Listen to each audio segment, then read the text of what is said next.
હાલો friends, આજે મારો દીકો છે ને 3 મહિનાનો પૂરો થઈ ગયો. કા મારી માન્યતા છે ને 3 મહિનાની કમ્પ્લીટ થઈ ગઈ છે. તો અહીંયા મારી નિધિ વિભુબેન જો એના માટે બનાવે છે 3 મંથ કમ્પ્લીટ. એને ઓલું વિહાશે ને તો નહીં મજા આવે. કા બેટા નથી મજા આવતી? આમ જો દીકો દીકુ ડોકી લડે શું જોમાં અહીંયા જોમાં દીકો. ઓય બાપરે મટકો ભટકે. તો હેલો ફ્રેન્ડ્સ, કેમ છો બધા? મજામાં? બધાને જય શ્રી કૃષ્ણ, જય હિન્દ, જય ભારત. તમારા બધાનો પરિવાર સુખ શાંતિથી રહે એવી ભગવાનને પ્રાર્થના અને સ્વાગત છે મારા નવા એક બ્લોગમાં. તો આજે મારી માન્યા થઈ ગઈ છે 3 મહિનાની કમ્પ્લીટ. તો જો માન્યા તૈયાર થઈ ગઈ છે. અહીંયા નિધિબેન કંઈક ખાય છે અને પણ વિભુબેન કંઈક તૈયારી કરે છે. અને નિધિબેન જોવે છે માશા. અને અહીંયા મારો દીકો જો તૈયાર થઈ ગયો છે. હવે આગળીએ જઈશું લઈને. કા બેટા ઘૂઘરો વગાડે છોકલો?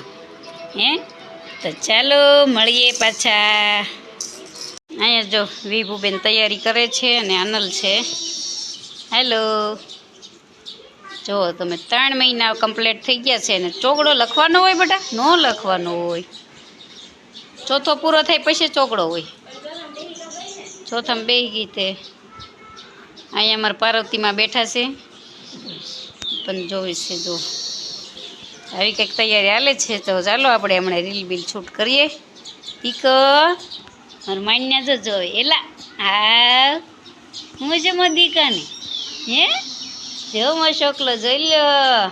જો દીદી હા હું જો જો અહીંયા ટક્કા બેન આવી જશે.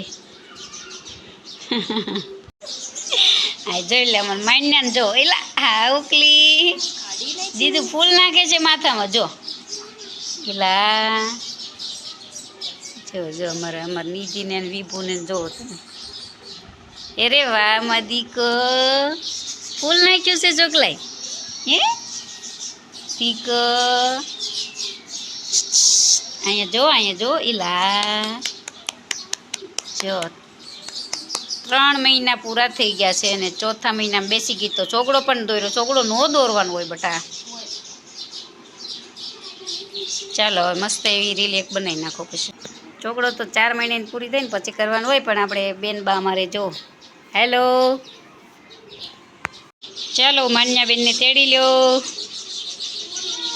પૂરું થઈ ગયું એને ચડ્ડી કઢાઈ નાખવાનું. પૂરું તેડાઈ જો એટલે આમ હામી ઊભી રહી.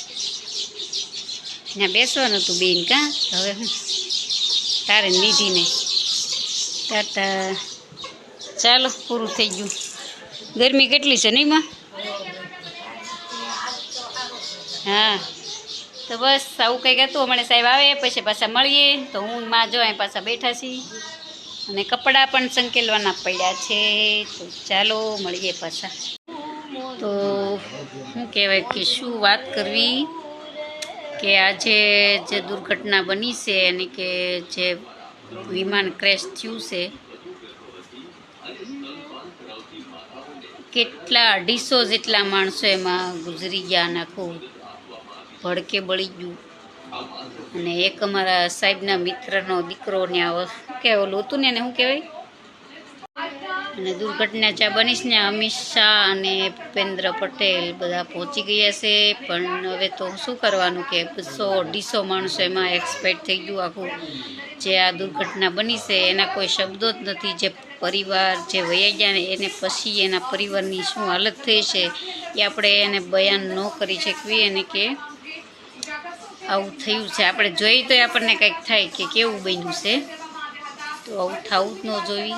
ને જે બચા છે એ સહી સલામત સાજા થઈ જાય.